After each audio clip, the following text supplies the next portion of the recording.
परमाराध्या जगज्जननी परमाशिरातुल चरण नमस्कार प्रणाम। परम पूज्य बादशेष पितृदेव शिरातुल चरण नमस्कार प्रणाम। परम पूज्य बादशेष आचार्य देव शिरातुल चरण नमस्कार प्रणाम। परम पूज्य बादशेष गोविंद दादा शिरातुल चरणे আমার শতকোটি প্রণাম। সবাইকে জয়গুরু জানাই।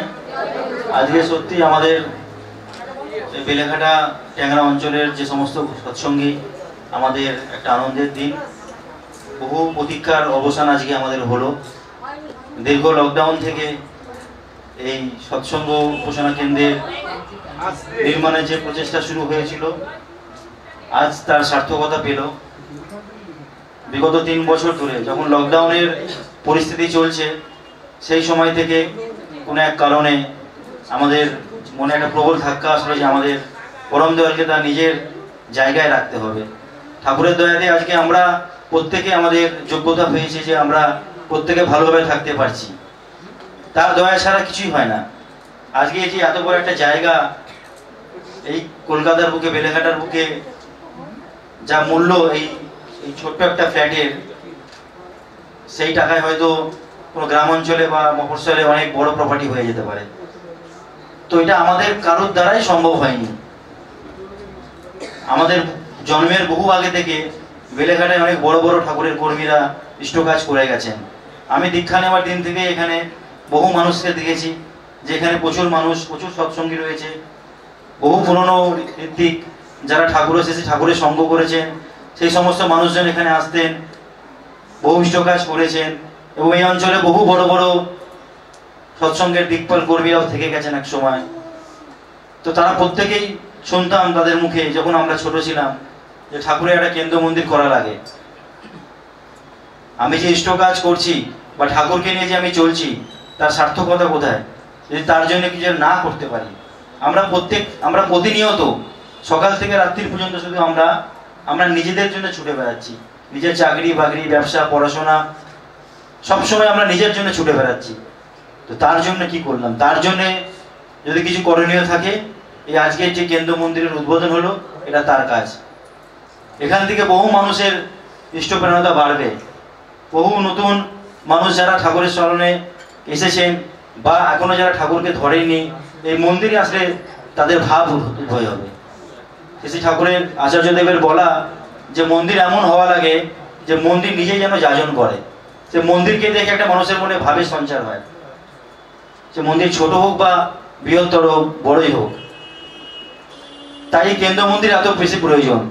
আজকে আমাদের এখান থেকে মাত্র 2.5 কিলোমিটার দূরে 68 সূর্যসেন স্ট্রিট আমাদের মন্দির রয়েছে, যে মন্দিরে আমরা প্রত্যেকেই যাতায়াত করি এবং আমাদের প্রত্যেকের ইষ্ট কাজের শুরু হয় সেই 68 মন্দির থেকেই। শুধু আমাদের নয়, সারা ভারতবর্ষে যত সৎসঙ্গের বড় বড় দিকপাল আমরা নাম জানি, বড় বড় কর্মীদের নাম জানি, তাদের প্রত্যেকেই সেই 68 মন্দির থেকে তারা ইষ্ট কাজ শুরু করেছিলেন। কিন্তু 68 মন্দির, শুধু একটা 68 মন্দির তো সমস্ত মানুষের আমাদের ইষ্ট প্রেরণতা বাড়াবে না। আমি রেগুলার 68 মন্দিরে যেতে পারবো না, কিন্তু আমার বাড়ির, আমার অঞ্চলে যদি একটা ঠাকুরের কেন্দ্র মন্দির হয়, সেখানে আমি খুব সহজেই আমি আসতে পারবো, ঠাকুরের কাজ করতে পারবো এবং সেই অঞ্চলের মানুষগুলোকে অতি সহজেই সেইখানে সেই কেন্দ্রমুখী করতে পারবো। যেটা আচার্যদেব দাদা বারবার বলেন যে যতক্ষণ না মানুষকে আমরা কেন্দ্রায়িত করতে পারবো ততক্ষণ কিন্তু সেই মানুষকে আমরা ধরে রাখতে পারবো না। ধরে রাখার অর্থ হচ্ছে ইষ্ট পথে তাকে ধরে রাখতে পারবো না। এই যার জন্য আজকে ডিপি ওয়ার্কের আমাদের প্রয়োজন। ডিপি ওয়ার্ক আর কিছু নয়, যে মানুষগুলো ঠাকুরের সঙ্গে যুক্ত হয়েছে তাদেরকে ঠাকুরের মূল স্রোতে তাদেরকে ধরে রাখা। ঠাকুরের যে আদর্শ রয়েছে সেই আদর্শের মধ্যে তাদেরকে যাতে আমরা যেভাবে ঠাকুরকে নিয়ে চলার চেষ্টা করছি বা ঠাকুরের আদর্শ যেভাবে অনুপ্রাণিত হয়ে আমরা চলছি, সেই অনুপ্রাণিত যেন আমার আশেপাশের মানুষগুলো যেন করতে পারি। তার জন্য মন্দির লাগে, কেন্দ্র লাগে, সৎসঙ্গ করা লাগে। এই আমাদের বাড়ি বাড়ি গিয়ে আমরা ডিপি কাজে যাজন করছি। এটা তো আমাদের সবসময় ছিল, বাড়ি বাড়ি গিয়ে যাজন করা, মানুষকে ইষ্টপথে নিয়ে আসা, মানুষ ঠাকুরের চরণে একটা মানুষরূপী ফুল দান করা, এই সবসময় ছিল। কিন্তু আমরা খেয়াল মাফিক করতাম। আজকে ইচ্ছা হলো করলাম, আবার 2 মাস 4 মাস 6 মাস যাজন করলাম না। কিন্তু আচার্যদেব দাদা ও পরম পূজ্যপাদ অবিন্দ দাদা এই আমাদের অনিচ্ছা, আমাদের এই খেয়াল মাফিক চলাটাকে একটা সিস্টেমের মধ্যে আনার জন্য নিত্য ডিপি কাজের একটা সিস্টেম তিনি করে দিয়েছেন। নিত্য ডিবি কাজ করতে হবে। আমি সারাদিনে আমার যাই কাজ করি না কেন, আমার অফিস আছে, আমার পড়াশোনা আছে, আমার চাকরি আছে, আমার সব কিছুর বাদে আমি সারাদিনে ডিবি কাজ কতটুকু করলাম। একজন স্টুডেন্ট সারাদিন নিজের পড়াশোনা নিয়ে, স্কুল কলেজ নিয়ে ব্যস্ত থাকে, তার ফাঁকেও সে কতক্ষণ ডিবি কাজ করলো। তো এই কাজগুলো হচ্ছে তার বাস্তব কাজ। আর আজকের আমাদের সৎসঙ্গ কেন্দ্র মন্দিরের যে শুভ উদ্বোধন করলেন পরম পূজ্যপাদ ভেঙ্কিদা যে করলেন, এটা আমাদের প্রত্যেকের মনের একই ভাব। এখানে যারা আমরা যত মানুষ উপস্থিত হয়েছি, অনেকে হয়তো আমরা আসতে পারিনি বিভিন্ন কারণে, যেহেতু হঠাৎ দিনটা ঠিক হয়েছে, অনেকে কর্মসূত্রে বাইরে থাকে, বেলেঘাটারই মানুষ, তাদের প্রত্যেকেরই একই আনন্দ হচ্ছে। আমরা বহুদিন প্রতীক্ষা করেছিলাম যে কবে আমাদের মন্দির উদ্বোধন হবে, কবে উদ্বোধন হবে। কারণ আমাদের এই আজকে যা অবস্থায় আমরা দেখছি, এটা গত 1.5 বছর আগে আমাদের এটা কমপ্লিট হয়ে গেছে টোটাল। সেই 1.5 বছর ধরে সেইটাকে আমরা রক্ষণাবেক্ষণ করার চেষ্টা করছি, কিন্তু মনে একটা কষ্ট ছিল, সেই কষ্টের অবসান আচার্যদেব দ্বারা ঘটিয়েছেন। এরপরে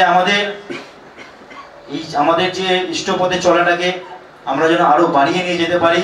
আর এই কেন্দ্র মন্দির হওয়ার পরে আমাদের অনেক দায়িত্ব বেশি থাকে। দাদা সবসময় বলেন যে মন্দির করে নেওয়ার তো অনেকেই করে নিচ্ছেন, করে নেওয়ার পরে তার রক্ষণাবেক্ষণ করতে পারছেন না। বহু বড় বড় মন্দির তালা মারা থাকে।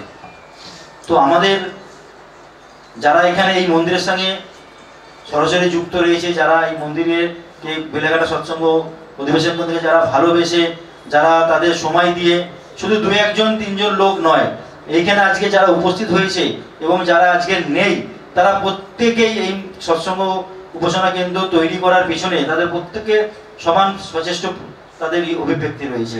তারা প্রত্যেকেই সমানভাবে যে যার মতো করে, যে যেই পরিস্থিতিতে থাকে সেইভাবে তার সেই সক্রিয়তার সহযোগিতা রয়েছে, প্রত্যেকে সময় দিয়েছে। ঠাকুরের একটা কথা আছে যে এক আদেশে চলে যারা, তাদের নিয়ে সমাজ করা। তো আমাদের এখানে আমরা যখন থেকে নির্ধারণ করলাম যে ঠাকুরের যতক্ষণ না আমরা তার নিজস্ব জমির উপর মন্দির তৈরি করতে পারছি, আমরা আর অন্য কিছু ভাববো না, সেই দিন থেকে আমাদের এই অঞ্চলের যত কর্মী আছে, আমাদের সমবয়সী কর্মীরা রয়েছে, আমাদের ছোট ছোট ভাইরা রয়েছে, মায়েরা রয়েছে বা বয়োজ্যেষ্ঠ যারা রয়েছে, তারা প্রত্যেকেই সম পরিমাণ, তারা একই চেষ্টায়, তারা একই চিন্তা নিয়ে, একই ভাবনা নিয়ে তারা এই সৎসঙ্গ মন্দির তৈরি করার জন্য প্রত্যেকে সেইভাবে তারা সহযোগিতা করেছেন। তাই আজকের এই আনন্দ প্রত্যেকেরই, আজকের এই মন্দির করার পেছনে অবদান প্রত্যেকেরই। আর সর্বোপরি তিনি চেয়েছেন বলেই আজকের এটা সম্ভব হয়েছে। আমরা 1 সপ্তাহ আগে দেওঘর গেছিলাম, আপনারা শুনলেন। সেখানে আমাদের আচার্যদেব দাদা আমাদের সমস্ত কিছু নিবেদন শুনে তিনি বললেন 1 থেকে 2 দিন সময় দেবো। তো তখনই একটা মনের মধ্যে কেমন ভয় হচ্ছিল যে 1 থেকে 2 দিনের মধ্যে কেমন করে সম্ভব হবে। তো তখন মনে মনে ভাবলাম তার দয়াতেই সম্ভব হয়েছে। আমাদের দ্বারা, আমাদের ক্ষমতার বাইরে আজকের এই কেন্দ্র মন্দির তিনি করিয়েছেন, তাই হয়েছে। তাই তিনি যখন বললেন 1 থেকে 2 দিনের মধ্যে খবর দেবো, তোরা রেডি করে ফেলবি। তো গতকাল দুপুরবেলা 12টার পরে 12:30 নাগাদ খবর দিয়েছেন যে আগামীকাল উদ্বোধন করা যাবে কিনা। তো হ্যাঁ, করা যাবে।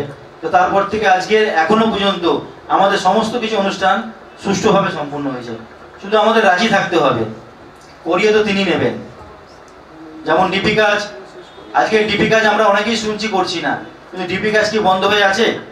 আজকে সারা ভারতবর্ষে ডিপি কাজ একদম পুরো যে গতিতে চলেছে, সেটা যারা ডিপি কাজের সঙ্গে যুক্ত আছে তারা এই খবরটা জানে। আজকে হাওড়া জেলা পরম পূজনীয় অভিনেতার নির্দেশে লাস্ট 10 দিনে হাওড়া পুরো জেলা জুড়ে, যেখানে 50টা লোক খুঁজে পাওয়া যাচ্ছিল না ডিপি কাজ করার জন্য, আজকে সেখানে 1000-এর উপরে কর্মী বেরিয়ে গেছে ডিপি কাজ করার জন্য।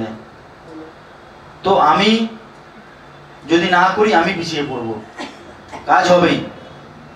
আর আজকের এখানে আজকে আনন্দের দিনে অনেক গান কীর্তন হয়েছে, আমাদের একজন সঙ্গীত শিল্পী রয়েছে, সময় খুব কম।